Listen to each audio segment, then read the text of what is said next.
It started with a Craigslist listing that barely looked legit. Night shift janitor needed. $30 per hour. No experience required. Must follow instructions exactly. I'd seen enough shady posts online. This one felt like a scam or worse, but the pay was too high to pass. After being laid off from my warehouse job 3 weeks ago, I couldn't afford to be picky. So I applied, expecting absolutely nothing. To my shock, I got a reply within the hour. They invited me to interview at the old Crescent Mall Theater, the one everyone forgot once the big Cineplex opened downtown. The place was weird. No glowing posters of upcoming blockbusters, no big banners hanging from up, just faded film prints I hadn't thought about in ages lined the hallways. The man waiting for me in the lobby introduced himself as Mr. Alden. He wore a clean, outdated uniform, crisp white shirt, dark blue vest, silver name tag that read, Manager. His hair was perfectly parted, not a strand out of place.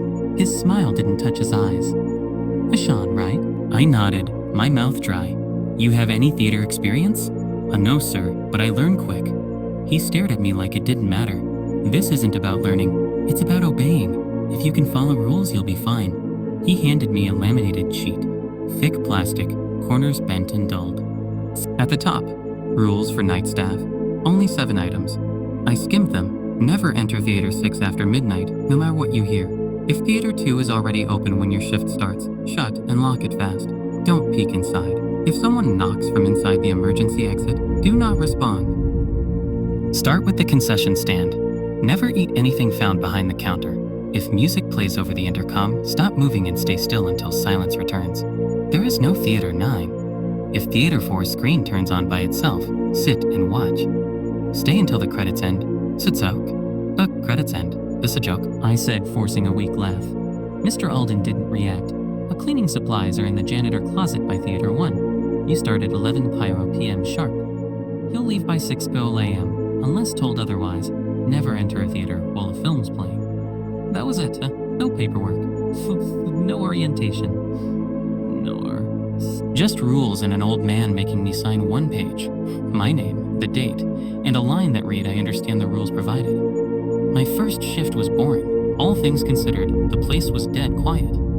I mopped sticky tiles, wiped counters, vacuumed faded rugs. I kept clear of the theaters like he said, though I peeked into Theater 3. Empty, rows of cracked red seats, blank screen, nothing strange. By 5:45 a.m., I was in the lobby, jacket on, keys in hand. Mr. Alden never returned. I locked up and went home. The second night felt the same until it didn't. Theater 2 was already unlocked when I arrived. I remembered. Lock it fast. Don't look inside. The door stood open just a crack. A blue light flickered from inside, dim and twitchy like a dying bulb. I hesitated. Something scraped along the floor, slow, deliberate. I inhaled, shut the door, locked it tight. My hand shook on the knob. It wasn't until night 3 that I started thinking about quitting. Not because of anything major, not yet. Just a creeping wrongness in the air, time felt off. The clocks never matched. I'd turn a corner and swear I was being watched. At 3:22 a.m., the intercom hissed. Then came the music, not quite music. A broken lullaby, warped and slow, like an ice cream truck submerged in water. I froze. My mop hit the wet tile with a dull thud. The sound wasn't loud, but it filled the building, so I stood. I didn't move, like the rule said. 1 minute, then 2. The music cut off, silence returned, humming and soft. My body slackened. I didn't clean much after that. By the end of week 1, I knew the rules weren't optional. They were survival tips. That's when I heard the knocking. I was taking out the trash, heading down the back corridor near the emergency door. No one should have been in the building. I double-checked every room. Then, 1 knock. 2, 3. I froze, heart slamming in my chest. It came from the fire exit, only to be used in emergencies. But the sound wasn't muffled. It was sharp, clear, like it wasn't coming through the door, but from the hallway itself. Hello? A voice called softly. I didn't answer. Can you hear me? Please, I got locked in.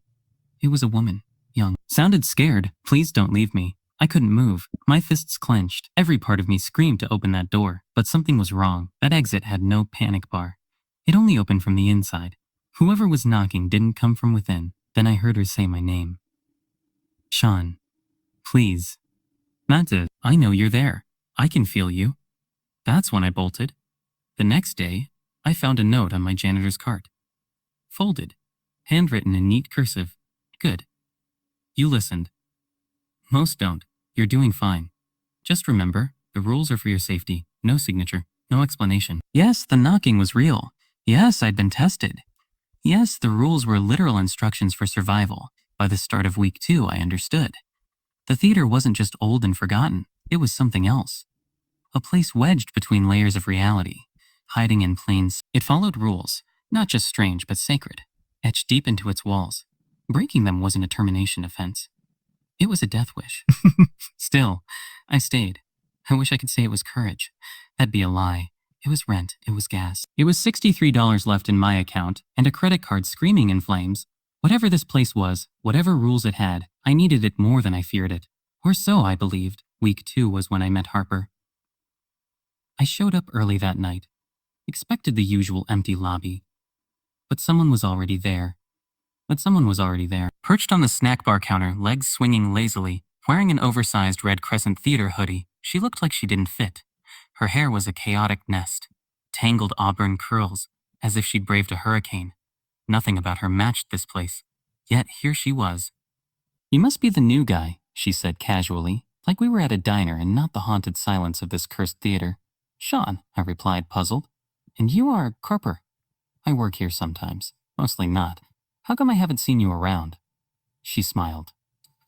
Because I only show up when I'm needed. When the rules shift. That sentence dropped into my gut like spoiled broth. What do you mean shift? I thought the list was set. Harper slid off the counter and stepped closer. No, Sean. The rules expand. They adjust. They punish. And, once in a while, they warn. I wanted to ask more, but she pointed down the hallway first. You need to check Theater 7 tonight. That's not one of the rules. It is now. The hallway to Theater 7 felt like it stretched forever, lengthening with every step like a nightmare corridor. Lights overhead flickered, one dimmed just long enough to drape me in shadow. Harper was gone. No parting words, no warning, just vanished. I stood there alone, swallowed by silence. At Theater 7's door, I paused, expected it to hum, burn, resist. But no, it was cold. Still, just a door. I opened it slowly, not knowing what I even hoped to see. Inside, darkness, not typical theater dark, but absolute. My flashlight offered no help. Its being was devoured like a candle in an abyss. I stepped in, nothing. Another step, still nothing. Empty rows of seats fanned out ahead. The screen was blank. I waited, silent, then turned to leave. The screen flickered once, just static, then black. I backed out without daring a second glance. Later, I found a new sheet on the janitor's cart. Same laminate, same font. Rule 8. Do not enter Theater 7 unless instructed. If you do, leave immediately when the screen flickers. Never wait for a second flicker. It hadn't flickered again. I sat in the lobby staring at the sheet. 8 rules now. They did change. The theater wasn't just haunted. It was alive. Watching. Adapting. That somehow felt worse. Thursday night I broke a rule.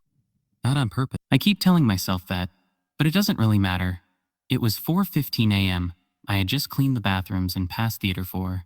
Its door was ajar. I peeked in. The screen was on. A grainy sepia loop of a man sitting in a dull gray kitchen. He wasn't doing anything, just staring forward, blinking now and then. The audio was static. I froze. Rule 7. If Theater 4 screen turns on by itself, sit and watch. Do not leave until the movie ends. Before I could think, the door clicked shut behind me. The man didn't move. Time passed. 5 minutes. 10. Then he turned toward me. Not a glitch. Not a camera trick. His eyes met mine through the noise. I felt it in my spine. He smiled, then stood. After that, everything is haze. My vision blurred. My limbs seized. I couldn't move or blink.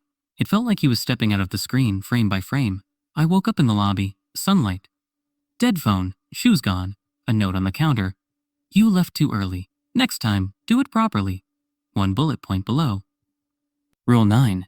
If the figure on the screen stands, do not look away. Do not blink. Do not move. By the weekend, I gave up trying to rationalize. I didn't search online. Didn't ask Mr. Eldon. Didn't even tell my roommate, who likely thought I worked janitorial shifts or guarded some office.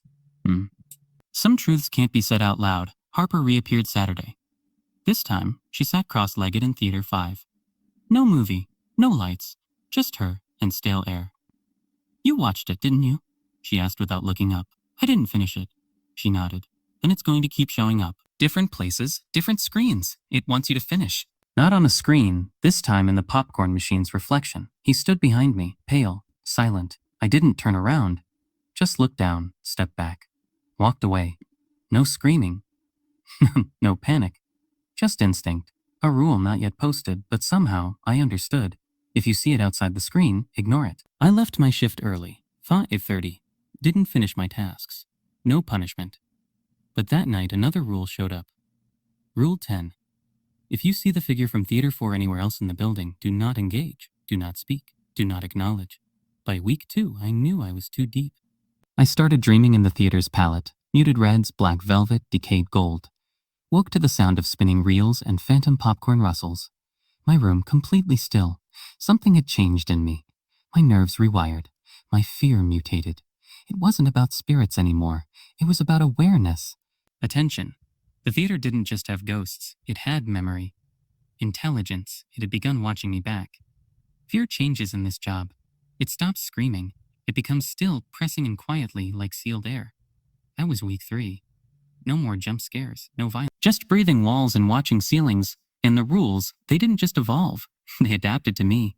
Monday, I found a notebook in my locker. Not mine. No one said anything. Black leather cover, warm to the touch. Inside in red ink, Rule 11. When your shadow no longer mimics your movement, return to Theater 1. Sit in the front row. Do not look behind you. No lamination. No formality, just a scribbled warning. I shoved it to the back. Tried to forget. I shouldn't have. Around 2 a.m. I noticed. Sweeping near the concession stand, the rhythm soothing. Back, forth, something felt off. I glanced down. My shadow was still. I blinked. Swept again. My body moved. My shadow didn't. And it jerked, catching up like a puppet pulled by clumsy strings. I dropped the broom. My instincts screamed, "Get out! Breathe real air." But then I remembered the notebook. Rule 11. So I went to Theater 1. It was empty, cold, the kind of cold you only find deep underground. I sat in the front row, the lights dimmed behind me. I didn't turn. I didn't need to. The door shut. I stayed seated, counted to 600. Maybe more. Eventually, the lights came back on. I stood. My shadow followed. The notebook was gone. Wednesday Harper returned. She looked worse, pale, shaking with heavy shadows under her eyes. She didn't greet me, just sat near the lost and found cabinet. "You okay?" I asked. She shook her head. He started writing again. "Who?" The projectionist. I didn't ask more. Didn't want to know. Her eyes locked onto mine. "Don't open the lost and found tonight. No matter what you hear, no matter what you think you see, don't open it." "What's in there?" "Memories," she whispered. "Pieces of people who broke the rules." I almost laughed and pretended it was a joke, but I remembered the trash chute, the shifting bag. Scream! I nodded. "Okay, I won't." At 3:03 a.m., the cabinet rattled. A soft metallic screech, like nails scraping inside. Then a voice, "Sean, you left your keys." I checked my pockets. They were there. "Don't leave me. You forgot me." It was my voice. Identical. Same tone, pitch, cadence. I stepped back. "It's cold. I can't feel my legs. Please." The rattling intensified. "Don't you want to see what you lost?" I left. Didn't look back. Finished cleaning in silence, avoiding that corner like it leaked poison. In the morning, taped to the light switch. Rule 12. If the lost and found speaks, ignore it. Its contents are no longer yours. Thursday night, Theater 6's projector turned on by itself. That was normal. What wasn't was the footage, not a film reel, just a shaky home video of a birthday. Balloons, yes what? Undo. Streamers. A boy blowing out candles as the crowd clapped. Me, I stood frozen at the back. It panned. My childhood home, my parents' sister, all smiling and touched. Then the footage glitched. The screen pulsed. Suddenly the party was gone. Same room, aged, decayed, walls cracked, balloons sagging, cake crawling with flies, and someone stood in the corner, facing away. I didn't wait. I left. Didn't see what came next. Friday, Harper didn't return. The nameplate on the old staff roster near the office door had been scratched out with red marker. I asked Mr. Alden about her. He blinked. "Who, Harper?" "She worked here," I said. "You must know her." He frowned, his gaze drifting past me down the hallway. "There hasn't been a Harper on staff since 2016. "What happened to her?" I asked. "She broke a rule." "Which one?" He gave me a look that made me freeze. "The one we don't write down." That night, I was alone. The building felt colder, the air heavier. The rules didn't feel like guidelines anymore. They felt like a countdown. Near the end of my shift, the lobby lights flickered, dimming. A buzzing filled the air, like static creeping over glass. I turned and saw my reflection in the ticket counter window. It didn't move. My real body stepped back. The reflection stayed still. Then, slowly, it grinned. Not a smirk, not a twitch, a wide, splitting grin that stretched too far. Teeth too sharp, eyes too wide. I blinked. The reflection was gone. Gone. No sound, no movement, just my own wide-eyed face staring back. There was no rule for this. I left early again, didn't clock out, didn't leave a note. When I came back the next night, a new sheet was taped to the janitor's cart. Rule 13. If your reflection smiles without you, leave. You are not alone. By the end of the third week, I wasn't afraid of dying. I was afraid of being remembered by this place, of it etching me into its walls, its screens, its cursed little rooms, of becoming part of the footage, part of the whispering, part of the rules. Because the longer I stayed, the clearer it became. This place didn't just punish rule breakers, it kept them. It was during the fourth week that the theater stopped pretending.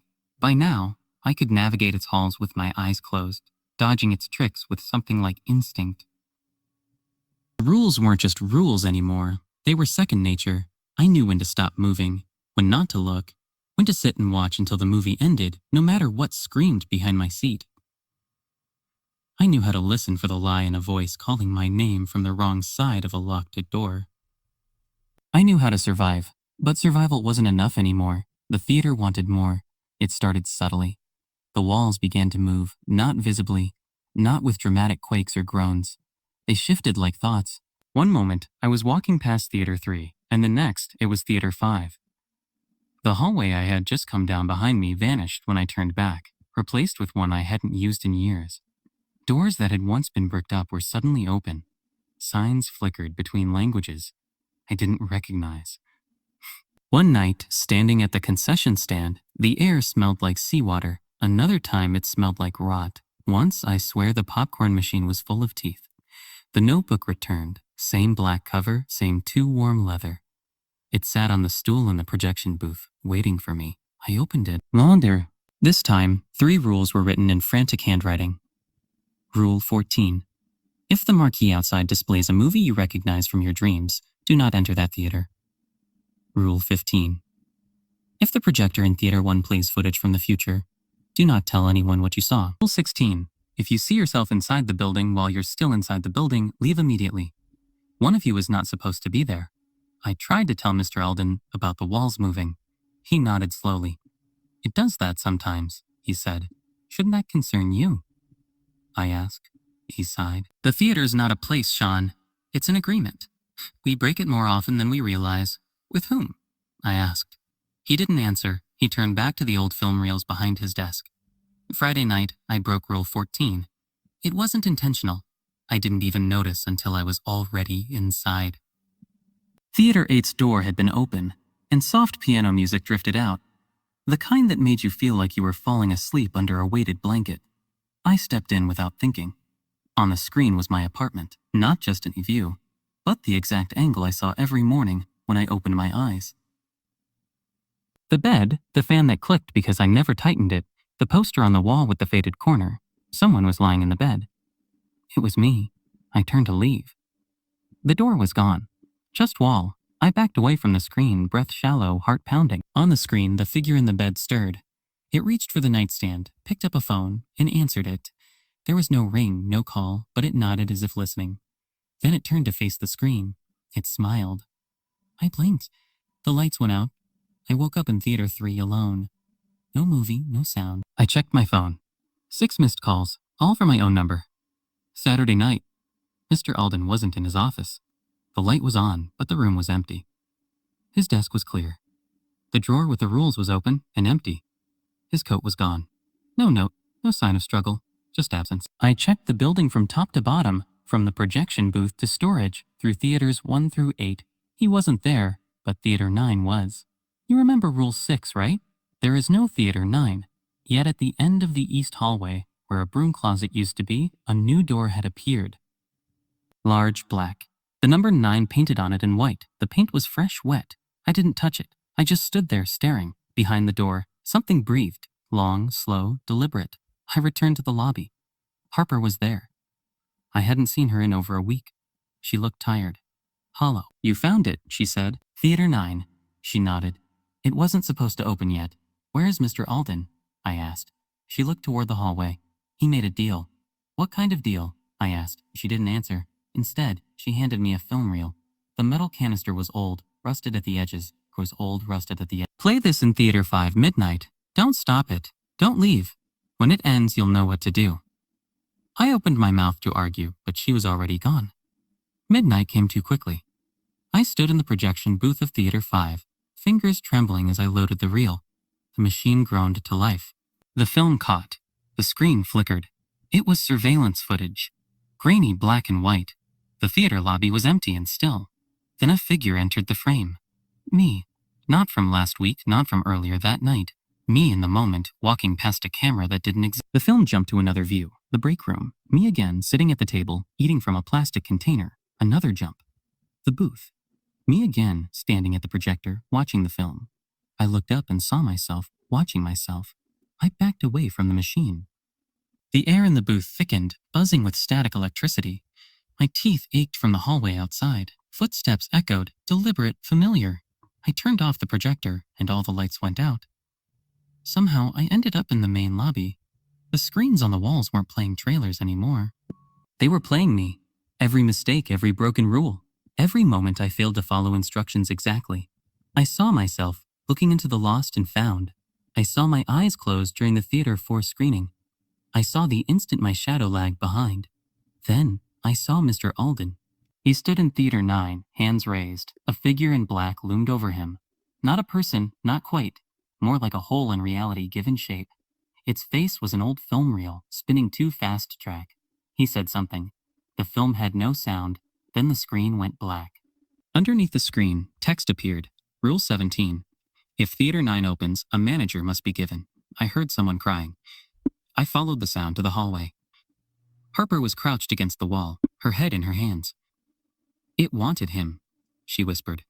He thought giving himself would close the door again. But it never wanted just him. What does it want? I asked. She looked up at me, tears streaking her face. It wants an audience. That night, I dreamed of rows of seats filled with people who didn't move. Eyes wide, faces blank. All watching me. I stood on a stage with no script, no lines, just a spotlight that burned too hot. Behind me, a door opened. The number 9 was painted on it in blood. I woke up screaming. The notebook was on my pillow. Only one rule this time. Rule 18. There must always be a performance. I didn't go to work that night, didn't check in, didn't call, just sat in my apartment, every light on, phone clutched in my hand. At 12:00 a.m., my TV turned on. No remote, no signal, just static. Then my face, then my theater, then Theater 9. Waiting. I didn't go to the theater for 3 nights. Each time the clock hit midnight, something happened. My TV would turn on, static. Then a single frame of Theater 9, always the door, never open, never shut, just waiting. My phone would buzz with unknown numbers. No voicemails, just missed calls from area codes that didn't exist. I tried to sleep, tried to eat, but the theater had already wormed its way under my skin. I wasn't living anymore. I was waiting. On the 4th night, I found a flyer taped to my apartment door. Old yellowed paper, stamped with the theater's logo, the one they hadn't used since the 80s. It read, "Tonight only, final performance. Doors open at midnight." Below that, scrawled in pen, "Bring the book, don't be late." I hadn't seen the notebook since the last rule appeared. But when I turned around, it was sitting on my kitchen table, open to a blank page, a pen resting beside it. I picked it up and left without locking the door behind me. I didn't expect to need it again. The theater was already lit when I arrived, not just the lobby lights. Every theater glowed through the windows, a soft golden pulse, like heartbeats behind glass. The air smelled like ash and candy, like something sweet that had burned too long ago to fix. Harper was waiting inside. She didn't speak, just nodded toward the east hallway, then turned and walked away. I wanted to stop her, to ask if this was the end or the beginning, but the way she moved told me all I needed to know. She wouldn't be here when it was over. The door to Theater 9 stood wide open. No number on it now. Just a hollow space where the paint had bubbled and peeled. Inside, darkness stretched farther than the building should allow. A corridor in place of seats, no screen, no rows, just a single aisle carpeted in deep red, vanishing into black. I stepped inside. The door shut behind me. The corridor twisted. Sometimes it looked like a backstage area, with ropes and scaffolding dangling from above. Other times it looked like the tunnels behind the projection rooms, narrow beams, and chemical smells. Once, I swore I walked through what seemed like my childhood bedroom, the glow and the dark stars on the ceiling still hanging on. But everything flickered, as if someone was changing channels too fast, too fast. All the while, I held the notebook. Its pages flipped by themselves. Sometimes there were words, sometimes sketches. One page depicted the lobby as it looked on my first day. Another showed the same room years later, overtaken by vines and decay. One page held a single sentence: "You are both the actor and the stage." Soon the corridor opened into a gigantic auditorium, far larger than it should have been, larger than any building in town could contain. Rows of red velvet seats stretched out into darkness, every one of them occupied. I couldn't see their faces, only shadows, silent and still, still watching. The stage lights flickered on. In the center stood Mr. Alden. He looked worn, older than before, his eyes sunken and hands shaking. But he smiled at me, something sad and proud mixed together. "You came," he said. He didn't have a choice. "None of us do," he replied. He extended his hand, and I gave him the notebook. He flipped to the last page, then slowly handed me the pen. "Write the last rule." I looked down. The page was empty. My hand trembled. "What do I write?" Mr. Alden stepped back into the shadows. "What you've learned. What must come next?" This is your theater now." I wanted to scream to demand answers, but there was no point. The crowd was waiting. I bent down, feeling the weight of the pen. I wrote Rule 19. When the curtain rises, you must perform, even if you don't remember the lines. As soon as the pen lifted, the stage lights blazed. The notebook ignited in my hands, turning to ash between my fingers. The audience clapped, not wildly, but in perfect, synchronized rhythm. Then the curtain rose. What came next is hard to explain. It wasn't acting. Not really. It was memory. It was moments I hadn't realized I'd forgotten. Childhood fears, teenage mistakes. Every time I broke a promise, every lie I told, it all played out on stage. There were costumes I never owned, spoke lines I never learned, but somehow knew what came next. It wasn't a story. It was a confession. The audience remained still watching, eyes locked, breaths held. As I reached the end, standing alone under a cold white spotlight, I understood. This was my audition, not to leave, but to stay. When the lights went down, the silence was like a weight.